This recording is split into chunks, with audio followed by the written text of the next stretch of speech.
Top news. ఒక పక్క అంబేద్కర్, మరో పక్క ఇందిరాగాంధీ, పివి నరసింహారావు, జైపాల్ రెడ్డి విగ్రహాలు ట్యాంక్ బండ్ పరిసరాల్లో ఉన్నాయని, కానీ ఇక్కడ రాజీవ్ గాంధీ విగ్రహం లేని చోటు స్పష్టంగా కనిపిస్తోందని తెలంగాణ ముఖ్యమంత్రి రేవంత్ రెడ్డి అన్నారు. తెలంగాణ సచివాలయం ఎదురుగా గురువారం రాజీవ్ గాంధీ విగ్రహం ఏర్పాటుకు శంకుస్థాపన కార్యక్రమం జరిగింది. ఈ సందర్భంగా ముఖ్యమంత్రి రేవంత్ రెడ్డి మాట్లాడుతూ టెలికాం రంగంలో విప్లవాత్మక మార్పు తెచ్చిన మహానేత రాజీవ్ గాంధీ అని కొనియాడారు. దేశ సమగ్రత కోసం ప్రాణాలు అర్పించిన మహానీయుడు రాజీవ్ గాంధీ అన్నారు. ఆయన విగ్రహం కేవలం జయంతి వర్ధంతులకు దండలు వేసి దండాలు పెట్టడానికి కాదని, మహానుభావుల విగ్రహాలు చూసినప్పుడు వారి స్ఫూర్తితో ముందుకెళ్లాలన్న భావన మనకు కలగాలన్నారు. ఇది చరిత్రలో నిలిచిపోయే సందర్భమన్నారు. సచివాలయం ఎదురుగా రాజీవ్ గాంధీ విగ్రహం ఉన్నన్ని రోజులు ఈ సందర్భం గుర్తుకుంటుందన్నారు. అందరికీ ఆదర్శంగా ఉండే రాజీవ్ గాంధీ విగ్రహాన్ని ఇక్కడ ఏర్పాటు చేయబోతున్నామన్నారు. ఈ రాజీవ్ గాంధీ విగ్రహ ఆవిష్కరణకు సోనియా గాంధీని ఆహ్వానిస్తున్నామని తెలిపారు. అయితే ఆ పక్కన డాక్టర్ బాబాసాహెబ్ అంబేద్కర్, ఇంకొక పక్కన శ్రీమతి ఇందిరాగాంధీ, ఆ పక్కన మాజీ ప్రధానమంత్రి పివి నరసింహారావు గారు, ఇంకా కాస్త ముందుకెళ్తే కీర్తిశేషులు జైపాల్ రెడ్డి గారు, వీళ్ళందరి విగ్రహాలు సమాధులు ఈ ప్రాంతంలో ఉన్నాయి. నేను ముఖ్యమంత్రి అయిన తర్వాత ఈ ప్రాంతంలో పర్యటిస్తున్నప్పుడు వీటన్నిటిని చూసిన తర్వాత ఒక లోటు ఉన్నది.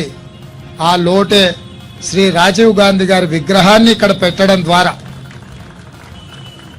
ఈ దేశ యువతకు స్ఫూర్తిని నింపాలని, సాంకేతిక టెలికాం రంగంలో విప్లవాత్మకమైన మార్పులు తీసుకొచ్చి ఈరోజు కోట్లాది మంది యువకులకు ఉద్యోగ ఉపాధి అవకాశాలు వచ్చినాయి అని అంటే శ్రీ రాజీవ్ గాంధీ గారి దేశంలో కంప్యూటర్ను పరిచయం చేయడం. ఈరోజు తండాలలో, గూడాలలో, మారుమూల పల్లెల్లో పేదవాళ్ళు, ఉపాధి హామీ కూలికెళ్లే మహిళలు కూడా ఈరోజు చేతిలో సెల్ ఫోన్ పట్టుకొని ప్రపంచాన్ని తమ గుప్పెట్లో పట్టుకున్నంత గొప్పగా ఈరోజు మాట్లాడుతున్నారు. అంటే ఈ దేశానికి టెలికాం రంగంలో విప్లవాత్మకమైన మార్పులు తీసుకొచ్చి ఈ దేశాన్ని ప్రపంచంతో పోటీ పడే విధంగా తీర్చిదిద్దిన మాజీ ప్రధానమంత్రి శ్రీ రాజీవ్ గాంధీ గారు.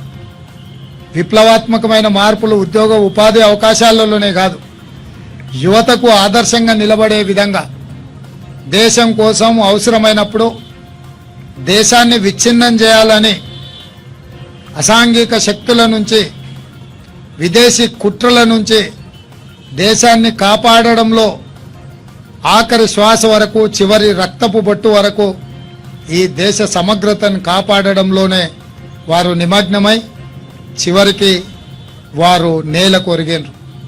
అంటే దేశం కోసం, దేశ భద్రత కోసం, దేశ సమగ్రతను కాపాడడానికి ప్రాణాలు అర్పించైనా సరే దేశాన్ని కాపాడాలని ఈ దేశ యువతకు స్ఫూర్తినిచ్చే విధంగా శ్రీ రాజీవ్ గాంధీ గారు నిలబడ్డారు. ఈరోజు మనం ఎక్కడైతే ప్రతిష్ఠించుకుంటున్నామో ఆ విగ్రహాలను వర్ధంతికో జయంతికో దండలేసి దండం పెట్టడానికి కాదు, మనం ఇంట్లో నుంచి బయలుదేరినప్పుడు, మనం సమాజంలో ప్రజల్ని కలిసినప్పుడు కూడలిలో మహానుభావుల విగ్రహాలను చూస్తే వారి స్ఫూర్తి, వారి ఆదర్శాలు మనల్ని ముందుకు నడిపించడానికి అవసరమైన స్ఫూర్తినివ్వడానికే ఈరోజు ఇలాంటి విగ్రహాలు మనం ప్రతిష్ఠించుకుంటున్నాము. ఇవాళ ఈ సచివాలయం ముందు ఈ ట్యాంక్ బండ్ మీద ప్రతిరోజు వేలాది మంది, లక్షలాది మంది ప్రాంత పర్యటనకు వస్తుంటారు.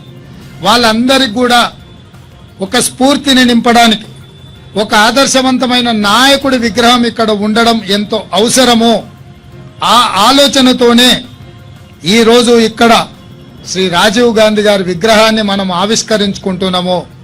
ఈ కార్యక్రమంలో పాల్గొనడం మీరందరూ, ఇక్కడ ఈ విగ్రహావిష్కరణకు ప్రారంభోత్సవ కార్యక్రమాన్ని చేయడానికి నాకు రాష్ట్ర ముఖ్యమంత్రిగా అవకాశం వచ్చింది. ఇది ఎప్పటికీ గుర్తుండిపోయే రోజు. ఎందుకు అనంటే చరిత్రలో చిరస్థాయిగా నిలిచిపోయే ఈ సందర్భము తప్పకుండా నాకు ఎప్పటికీ గుర్తుంటుంది. చరిత్రలో రాజీవ్ గాంధీ గారి విగ్రహం ఇక్కడ ఉన్నంత కాలం, చరిత్రలో వారి కీర్తి, వారి గొప్పతనం చర్చించినంత కాలం తప్పకుండా ఈ సందర్భం కూడా గుర్తుంటుంది. ఆ రోజు సద్భావన యాత్ర సందర్భంగా చార్మినార్ దగ్గర శ్రీ రాజీవ్ గాంధీ గారి యాత్రను ప్రారంభించినప్పుడు అక్కడ ఒక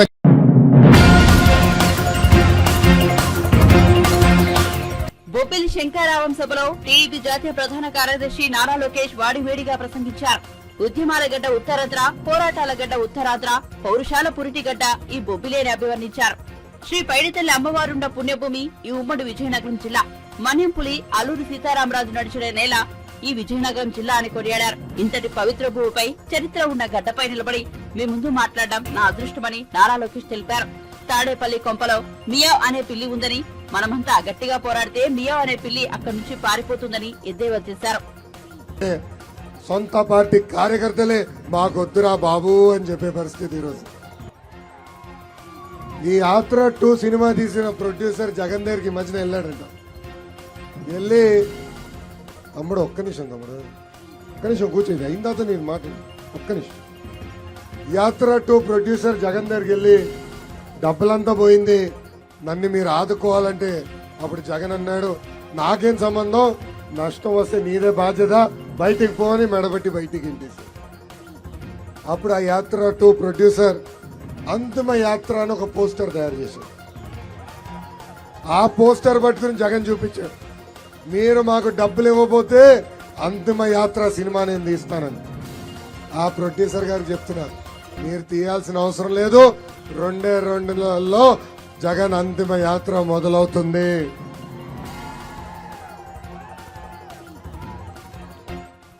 ఎప్పుడైతే ఆ ప్రొడ్యూసర్ చెప్పాడో ఈయన భయపడిపోయి ఎదోడు చేయాలని ప్రభుత్వ భూమి హార్స్లీ హిల్స్ లో అతి ఖరీదైన 2 ఎకరాల ప్రభుత్వ భూమి ఆ ప్రొడ్యూసర్ కి ఈరోజు అప్పగిస్తాం జరిగింది. ఈ సభాముఖంగా జగన్ చెప్తున్నా, ఆ సినిమా తీమని ఆంధ్ర రాష్ట్ర ప్రజలు చెప్పలా, మీకోసం మీరు తీసుకున్నారు. మీకు 100 ఎకరాల భూములు ఉన్నాయి. హైదరాబాద్ లో ఒక ప్యాలెస్ ఉంది, తాడేపల్లిలో ఒక ప్యాలెస్ ఉంది, ఇడుపులపాయలో ప్యాలెస్ ఉంది, ఇప్పుడు ఏకంగా విశాఖపట్నంలో ఒక ప్యాలెస్ ఉంది. ఆ ప్యాలెస్ సంబంధించిన 2 ఎకరాల భూమి ఇవ్వచ్చు కదా, ఇవ్వలేదు. ప్రజాధనాన్ని ఈరోజు లూటీ చేస్తున్న వ్యక్తి జగన్. జగన్ ని చూస్తే ఒక పిట్టల దొర గుర్తొస్తాడు. ఎవరు? పిట్టల దొర. కేంద్ర ప్రభుత్వం ఖేలో ఇండియా అని ఒక కార్యక్రమం తీసుకొస్తే దాని పేరు మార్చి ఆడుదాం ఆంధ్ర అని ఆ కార్యక్రమం ప్రారంభించారు. ఈ సభాముఖం జగన్ అడుగుతున్నా, మా జీవితాలతో ఆడుకుంది చాలు స్వామి, 2 నెలల్లో మీతో ఆడే రోజులు మాకు వస్తే అని గుర్తుపెట్టుకోమంటున్నా. ఎన్నికల ముందల నియోజకవర్గానికి ఒక ఇండోర్ స్టేడియం కడతానని హామీ ఇచ్చాడు, కట్టాడా? క్రికెట్ ట్రైనింగ్ సెంటర్ ఏర్పాటు చేస్తానని చేశాడా? లేదు. కానీ ఇప్పుడు కొత్త ఐపీఎల్ టీం తీసుకొస్తాడంట. అది చూసిన నాకు ఐడియా వచ్చింది. ఆ టీం పేరేంటో తెలుసా? కోడి కత్తి వారియర్స్. ఆ టీంలో ఉన్న ప్లేయర్స్ ఎవరో తెలుసా? Senior batsmen Avinash Reddy. బాబాయ్ని గడ్డలు పెట్టి కొట్టాడు కదా, అందుకే అవినాష్ రెడ్డి. బెట్టింగ్ స్టార్ ఉన్నాడండి, ఆయన పేరు అనిల్ యాదవ్. అరగంట స్టార్ ఉన్నాడండి, అంబటి రాంబాబు. గంట star Avanti Srinivas. All rounder Gorantla Madhav. Reel star వాళ్ళ ఎంపీ మార్గాని భరత్. బూతుల స్టార్ సన్నబియ్య సన్నాసి కోడాల నాని.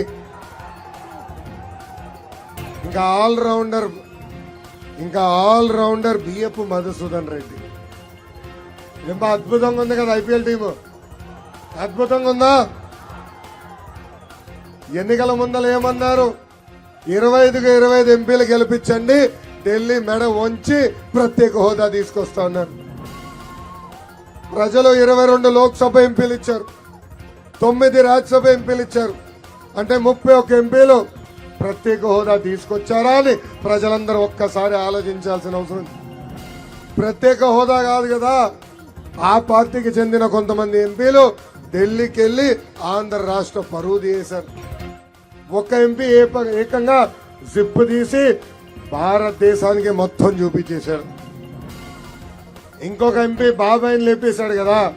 సిబిఐలు వస్తే కర్నూలులో ఉన్న ఒక ఆసుపత్రిలో దొంగ దాక్కున్నాడు. ఇంకొక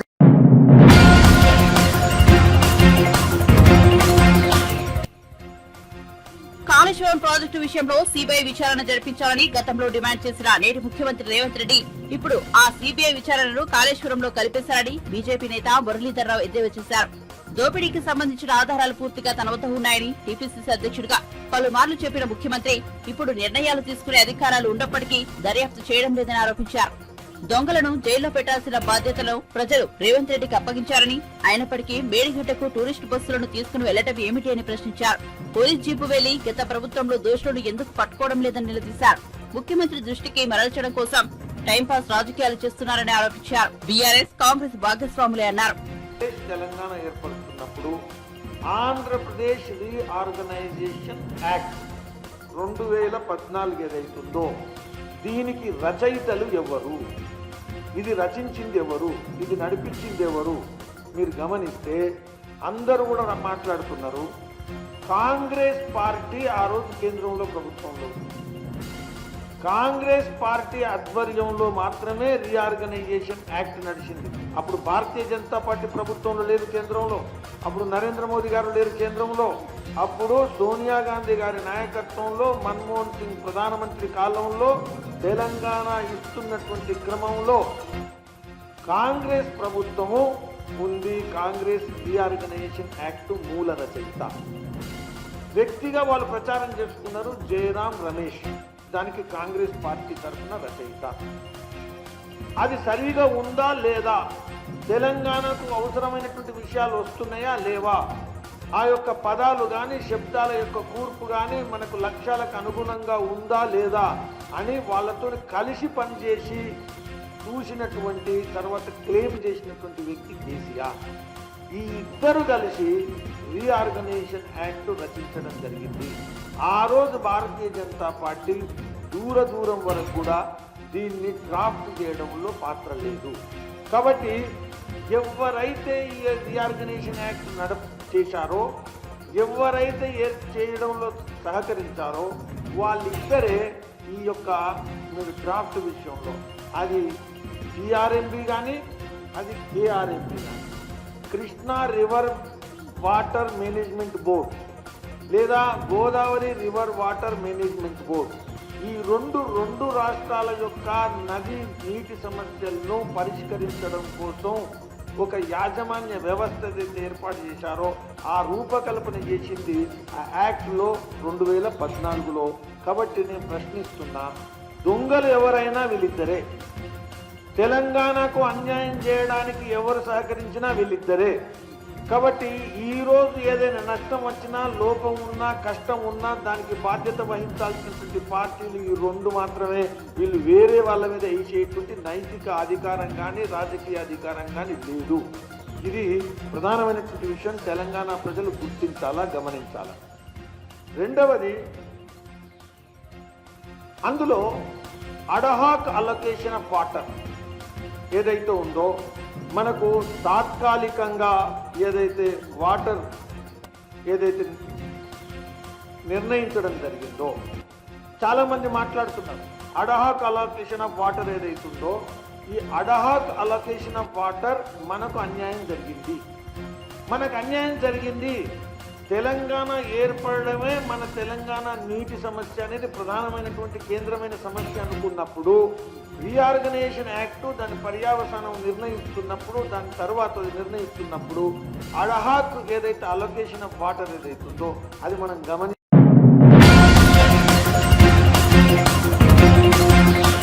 మాజీ మంత్రి బీఆర్ఎస్ ఎమ్మెల్యే హరీష్ రావు ఆసక్తికర వ్యాఖ్యలు చేశారు. మేడిగడ్డ ప్రాజెక్టు అంశంపై రేవంత్ రెడ్డి ప్రభుత్వం విమర్శలు గుప్పించే క్రమంలో నీకు చేత కాకుంటే దిగిపో అంటూ తీవ్ర వ్యాఖ్యలు చేశారు. సీఎం రేవంత్ రెడ్డి మేడిగడ్డను రిపేర్ చేయలేమని చెబుతున్నారని, అలా చేత కాకుంటే పదవి నుంచి దిగిపోవాలన్నారు.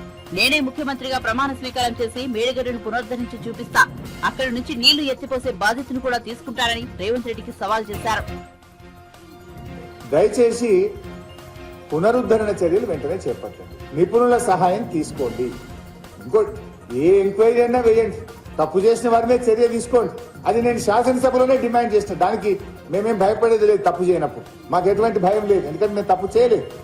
ఏదైనా టెక్నికల్ గా సాంకేతికంగా సమస్య ఏందో తెలుసుకునే ప్రయత్నం చేయండి. ఇప్పుడు దాదాపు 2 నెలలు దాటి 3 నెలలకు వచ్చింది, ఇంకా మీరు కోడిగుడ్డు మీద ఈకలు బిక్కుంటా బుడులు చల్లుకుంటూనే ఉంటారా? ఇది వర్కింగ్ సీజన్ కదా, ఈ టెక్నికల్ గా ప్రాబ్లం ఏందో తెలుసుకోండి, సమస్యలు తెలుసుకోండి, పరిష్కారం కనుక్కోనండి, యుద్ధ ప్రాతిపదికన పనులు చేయండి, దోషులను కఠినంగా శిక్షించండి. దానికి మేము వద్దనట్లేదు.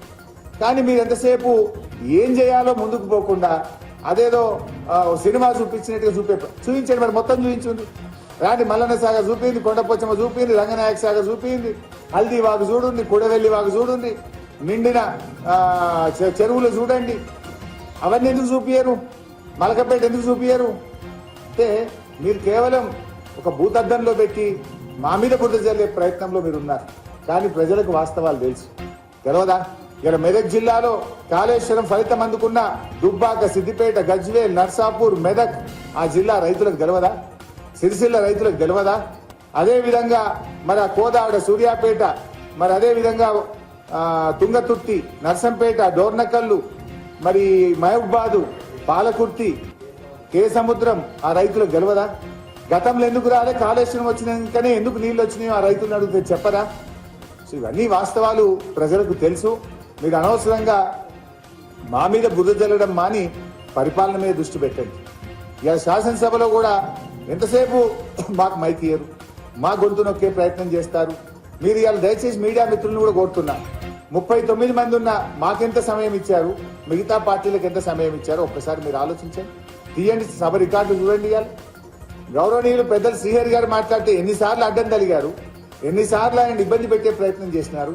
మరి ఇతర పార్టీ సభ్యులు మాట్లాడినప్పుడు మీరు ఎంత ఇంటరప్షన్ ఉన్నది, వారికి ఎంత సమయం ఇచ్చారో కూడా ఒకసారి పరిశీలించాలని చెప్పి కూడా నేను జర్నలిస్టులను, మీడియా మిత్రులను, రాష్ట్ర ప్రజల్ని కూడా కోరుతా ఉన్నాను. Thank you.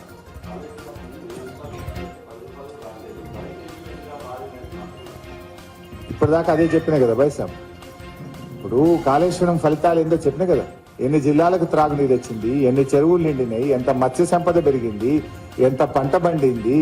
గతంలో రాష్ట్రంలో 94 లక్షల మెట్రిక్ టన్నుల వడ్లు పండితే ఇవాళ 3 కోట్ల మెట్రిక్ టన్నుల వడ్లు పండినాయి. మ్యాజిక్ చేస్తానో మంత్రం వేస్తానో పంట పండుతుందా? 3 కోట్ల మెట్రిక్ టన్నుల పంట ఎందుకు పండుతుంది? వాళ్ళకి ఏమైందంటే మా ప్రభుత్వానికి మంచి పేరు వచ్చింది కనుక దాని మీద బుర్ర జల్లాలి, ఏదో ఒక రకంగా మాకు ఒక చెడ్డ పేరు తెచ్చి ప్రజల్లో అనుమానాలు కలిగించేటువంటి ఒక దుష్ప్రచారానికి వాళ్ళు పాల్పడతా ఉన్నారు. బట్ నిజం నిలకడ మీకు తెలుస్తుంది. ఇప్పుడు రేపు నీళ్ళు రాలేదనుకో, ఇప్పుడేమో ఆల్రెడీ మేము రిజర్వాయర్లు నింపి పెట్టినాం కనుక నీళ్లు ఇప్పుడు యాసంగికి పోతున్నాయి, ఇబ్బంది లేదు. రేపు వచ్చే వానకాలం, వచ్చే యాసంగి నీళ్లు రాలేదనుకో, కేసీఆర్ ఉండగా నీళ్లు వచ్చినాయి ఇప్పుడు ఎందుకు వస్తలేవు అని ప్రజలు ఆలోచించారా? Thank you.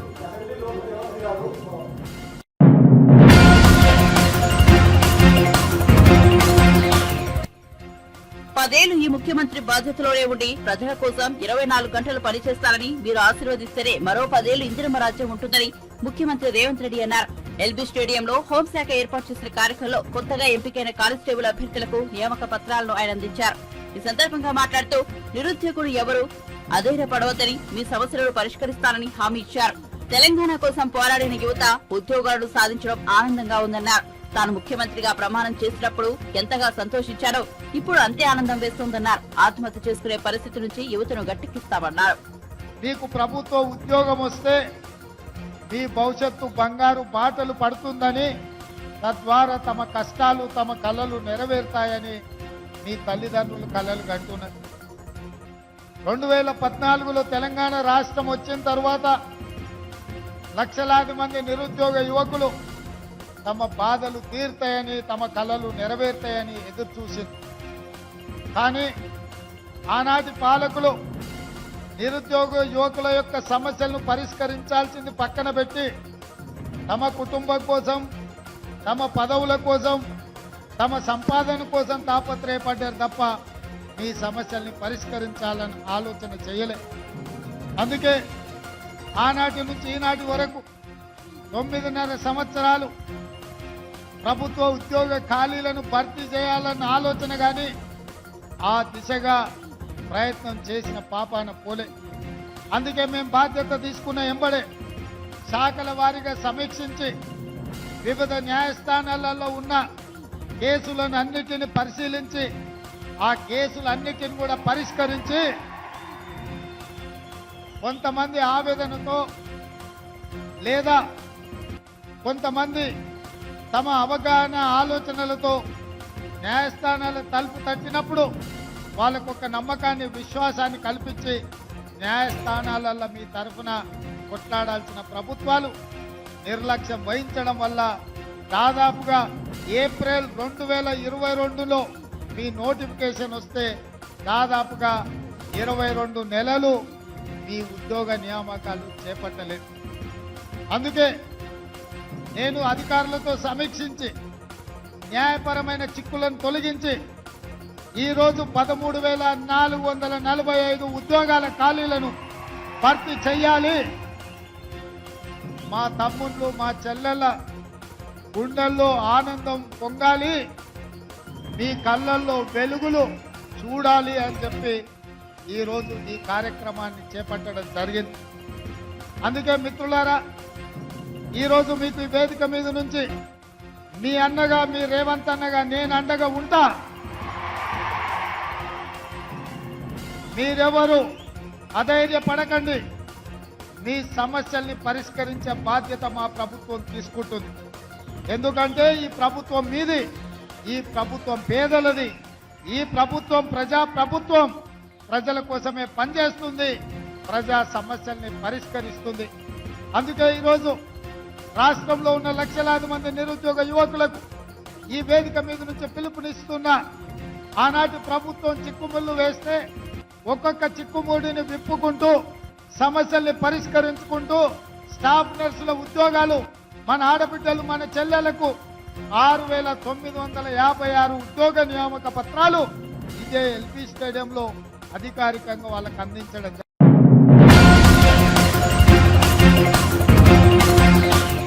ఏపీలోని గుడివాడ వైసీపీ ఎమ్మెల్యే కొడాలి నాని ప్రతిపక్ష నాయకులపై మరోసారి సెటైర్లు వేశారు. టీడీపీ అధినేత చంద్రబాబు, జనసేన అధినేత పవన్ కళ్యాణ్, బీజేపీ అధ్యక్షురాలు పురంధేశ్వరి, కాంగ్రెస్ అధ్యక్షురాలు వైఎస్ షర్మిలను ఘాటుగా విమర్శించారు. పవన్ కళ్యాణ్ ను దత్తపుత్రుడు, నారా లోకేష్ ను ఉత్తపుత్రుడంటూ అభివర్ణించారు. కృష్ణా జిల్లాలో జరిగిన కార్యక్రమంలో కొడాలి నాని మాట్లాడారు. రాబోయే ఎన్నికల్లో ఒంటరిగా పోటీ చేసే దమ్ము ధైర్యం లేక వదినమ్మ పురంధేశ్వరుడి ముందుంచి చెల్లమ్మ షర్మిలను వెనకాల నిలబెట్టుకుని ఎన్నికలకు వస్తున్నాడని ఆరోపించారు. ఇటీవల ఢిల్లీకి వెళ్లిన చంద్రబాబుకు ప్రధాని నరేంద్ర మోదీ, అమిత్ షా నుంచి వ్యతిరేకత వచ్చిందని వెల్లడించారు. ప్రతి నిమిషము కూడా మీకోసం తప్పిస్తుంటే నా ఎస్సీలు, నా ఎస్టీలు, నా బీసీలు, నా మైనార్టీలు, నా అగ్రకులాల్లో ఉన్నటువంటి పేదలు అని చెప్పి ధైర్యంగా దమ్ముగా చెప్పగలిగినటువంటి వ్యక్తి ఎవడన్నా ఉన్నాడు ఈ రాష్ట్రంలో, ఈ దేశంలో? జగన్మోహన్ రెడ్డి గారు తప్పించి ఒక్కడిగా గెలవలేక నన్ను చూసి జగన్మోహన్ రెడ్డి భయపడుతున్నాడు అంటాడు. సరే రారా బాబు అంటే పక్కన దత్తపుత్రుడు ఉన్నాడో లేదో చూసుకుంటాడు.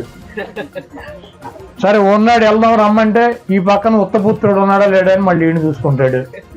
సరే ఈడు ఉంటే వదినమ్మ బీజేపీలో ఉంది కదా, వదినమ్మ మన ఢిల్లీ వెళ్ళి వచ్చాడు, వదినమ్మ ముందు ఉండాలి. సరే వీళ్ళు ఉన్నారు సరే అంటే మళ్ళీ ఇప్పుడు కొత్తగా కాంగ్రెస్ చెల్లెమ్మని తెచ్చుకున్నాడు, వెనకాల పెట్టుకున్నాడు. ముందేమో బీజేపీ వదినమ్మ, వెనకాలేమో కాంగ్రెస్ చెల్లెమ్మ, ఈ పక్కనేమో ఉత్తపుత్రుడు, ఆ పక్కనేమో దత్తపుత్రుడు. సరే బయలుదేరరా వెళ్దామంటే వెళ్ళి హైదరాబాద్లో కూర్చున్నాడు. ఇంకా ఎన్నికలు 15 రోజులు ఉంటాయి. ఢిల్లీ వెళ్ళి వచ్చాడు. అమిత్ షా ఏం చెప్పాడు? నువ్వు బాధ్యత తీసుకుని మాకు 150 సీట్లు ఇమ్మని చెప్పినట్టున్నాడు.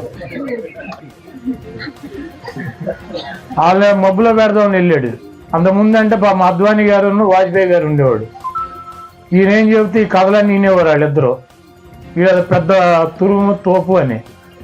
ఇక అమిత్ షా, మోడీ వాళ్ళు ఏమింటారు, గబుక్కుని రమ్మని కానీ వెళ్ళారు. అదే చెప్పినట్టు ఉన్నారు. 150 సీట్లు మేము పోటీ చేస్తాం అసెంబ్లీలు, ఒక 20 ఎంపీలు మేము చేస్తాం, ఒక 5 ఎంపీలు 40 సీట్లు చేసుకోమని చెప్పినట్టున్నారు. అసలు పిల్లలు ఇప్పుడు కాదంటే ఒక ప్రాబ్లం, అవునంటే ఒక ప్రాబ్లం. ఆయన అయిపోయాడు. హైదరాబాద్ నుంచి రాట్లా 7 రోజులు 8 రోజులు ఢిల్లీ వెళ్ళి వచ్చి మంచం మీద పడినట్టు ఉన్నాడు వాళ్ళ దెబ్బకే. ఇప్పుడు కాదని చెప్పలేడు, అవునని చెప్పలేడు. ముందుకు పోయి వెనక నువ్వు కాదని చెప్పి ముందుకు వెళ్తే భయంకరమైన దాడి ఉంటుంది. అవునని చెప్తే ఇది తోక పార్టీ అవుతుంది, 40 సీట్లు తీసుకోవాలి. ఇప్పుడు ఏం చేయాలి? ఆయనేమో పవన్ కళ్యాణ్ గారు నిన్న ఎక్కడో భీమవరం అక్కడెక్కడ తిరుగుతాడు అన్నారు. ఆయన విజయవాడ నుంచి వెళ్తాకి భీమవరం వెళ్తాకి హెలికాప్టర్ మాట్లాడుకున్నాడంట. దాంట్లో ఎక్కడ స్కూల్ కాలేజీ, విష్ణు కాలేజీ అని దాంట్లో బిల్డింగ్ల మధ్యలో దిగిపోతాడంట హెలికాప్టర్ వేసుకుని. వాళ్ళు ఆర్ఎన్బి వాళ్ళు ఫైర్ వాళ్ళు వెళ్ళి అరే బాబు ఇదేవి రెక్క వెళ్ళి దీనికి అంత తగిలిందంటే ఏదో ఒకటి ప్రమాదం వస్తుంది, మళ్ళీ తర్వాత ప్రభుత్వానికి ఇబ్బంది వస్తుంది, మేము ఏదో చేసామంటారు. కాబట్టి ఇక్కడ కాదు, నువ్వు ఊరు బయట ఎక్కడన్నా దిగి ఊళ్ళో ఒక రమ్మని చెప్తే కాదు నాకు ఇక్కడే కావాలి, లేకపోతే నేను వెళ్ళను, ఆయన మంగళగిరిలో కూర్చున్నాడు. ఎందుకంటే మీడియా వాళ్ళు అడుగుతారు కదా, ఈయన జనంలోకి వెళ్తే అడుగుతారు మనం ఎన్ని సీట్లు పోటీ చేస్తున్నాం, మనం ఏ సీట్లు పోటీ చేస్తున్నాం, కార్యకర్తలు నాయకులు అడుగుతారు. ఈయన వాళ్ళకి సమాధానం చెప్పలేడు. వీళ్ళు సమాధానం చెప్పాలని ఢిల్లీ వాళ్ళు చెప్పాలి, ఈయన ఎన్ని చేస్తున్నాడు, ఆయన ఎన్ని చేస్తున్నాడు, వాళ్ళు వీళ్ళకి ఎన్ని ఇస్తున్నారని. కాబట్టి ఇవన్నీ తప్పించుకోవడానికి నిన్నటి నుంచి చూస్తున్నా. పవన్ కళ్యాణ్ గారు అంటే విమానం హెలికాప్టర్ అక్కడ దిగలేదు. విజయవాడ నుంచి భీమవరం వెళ్తాకి ఎంతసేపు పడుతుంది? 1.5 కార్లు వెళ్ళిపోవచ్చు. ఆయన మంగళగిరి నుంచి భీమవరం 1.5 కార్లు వెళ్ళిపోవచ్చు. హెలికాప్టర్ ల్యాండ్ అవ్వదికి వెళ్ళడా? రేపు భీమవరంలో పోటీ చేసి పద్దాకి భీమవరం వెళ్ళాలంటే ఈయనకి హెలికాప్టర్ ల్యాండింగ్ అయితేనే భీమవరం వెళ్తాడు ఎమ్మెల్యే గారు. కాబట్టి భీమవరం ప్రజలు కూడా ఆలోచించుకోవాలి. హెలికాప్టర్ లేకపోతే మీ ఎమ్మెల్యే గారు అక్కడికి వచ్చేటువంటి పరిస్థితులు, కనీసం ఊరు బయట కూడా దిగడంటే ఊళ్ళోనే బిల్డింగ్ల మీద దిగుతానని చెబుతున్నాడు. కాబట్టి అక్కడ ప్రజలు ఆలోచించుకుంటారు. ఇటువంటి కుట్రలు కుతంత్రాలు బీజేపీ వదినమ్మ, కాంగ్రెస్ చెల్లెమ్మ, ఉత్తపుత్రుడు, దత్తపుత్రుడు, ఒట్టిపోయిన గీతలాగా ఈయన అందరూ కలిసి జగన్మోహన్ రెడ్డి గారి మీద యుద్ధం చేసి ఓడించాలని చెప్పి ప్రయత్నం చేస్తున్నారు. జగన్మోహన్ రెడ్డి గారు ఒకటే చెబుతున్నాడు, పైన ఉన్నటువంటి దేవుడు ఆశీస్సులు, ఇక్కడ ఉన్నటువంటి ప్రజల ఆశీస్సులు, నేను పేద ప్రజలకి మంచి చేశానన్నటువంటి భావిస్తే, మీ కుటుంబాలకి మంచి జరుగుతుందని భావిస్తే నాకు ఓటేయండి, లేకపోతే నాకు వేయొద్దని చెప్పి దమ్ముగా ధైర్యంగా ప్రజలను నమ్ముకుని దేవుని నమ్ముకుని వచ్చేటువంటి వ్యక్తి జగన్మోహన్.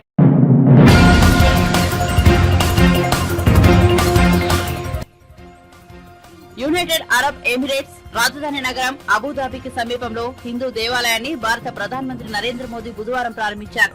ఈ సందర్భంగా మోదీ మాట్లాడుతూ ఈ ఆలయం మత సామరస్యానికి చిహ్నంగా వర్తిల్లుతుందని ఆశాభావం వ్యక్తం చేశారు. బోచాసన్ వాసి శ్రీ అక్షర్ పురుషోత్తం స్వామినారాయణ సంస్థ ఈ దేవాలయాన్ని నిర్మించింది. ఇది అబుదాబిలో తొలిరాతి హిందూ దేవాలయం కావడం విశేషం. భారత్, అరబ్ దేశాలు సంయుక్తంగా ఈ ఆలయాన్ని నిర్మించాయి.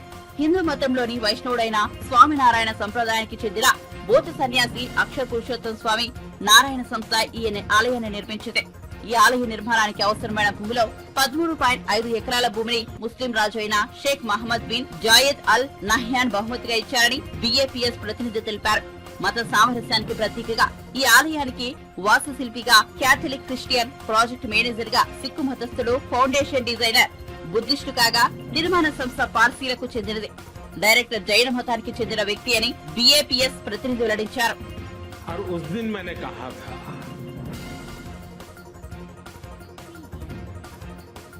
कि गुरु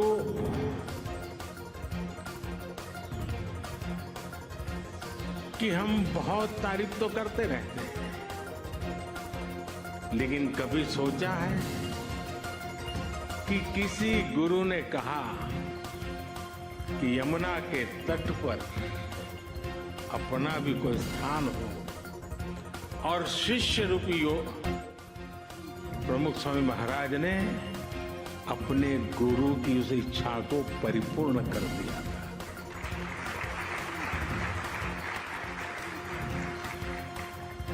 आज मैं भी उसी एक शिष्य भाव से यहाँ आपके सामने उपस्थित हूं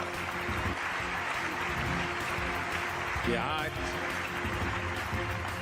प्रमुख स्वामी महाराज का सपना हम पूरा कर पाए हैं। आज बसंत पंचमी का पवित्र त्योहार भी है, पूज्य शास्त्री जी महाराज की जन्म जयंती भी है। ये बसंत पंचमी, ये पर्व मां सरस्वती का पर्व है। मां सरस्वती यानी बुद्धि और विवेक की मानवीय प्रज्ञा और चेतना की देवी। ये मानवीय प्रज्ञा ही है जिसने हमें सहयोग, सामंजस्य, समन्वय और सौहार्द जैसे आदर्शों को जीवन में उतारने की समझ दी है। मुझे आशा है कि मंदिर भी मानवता के लिए, बेहतर भविष्य के लिए वसंत का स्वागत करेगा।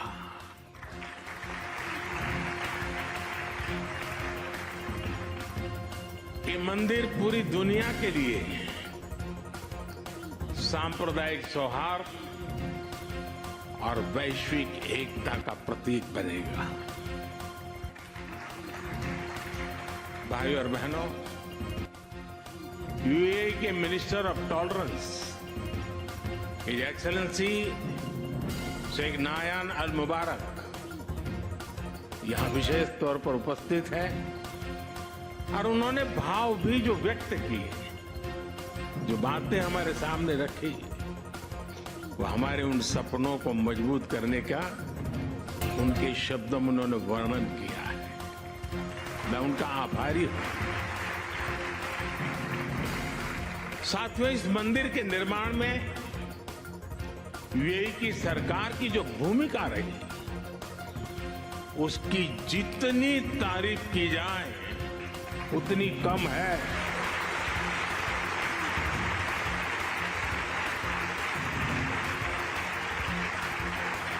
लेकिन इस भव्य मंदिर का स्वप्न साकार करने में अगर सबसे बड़ा सहयोग किसी का है तो मेरे brother his highness Sheikh Mohammed bin Zayed का है।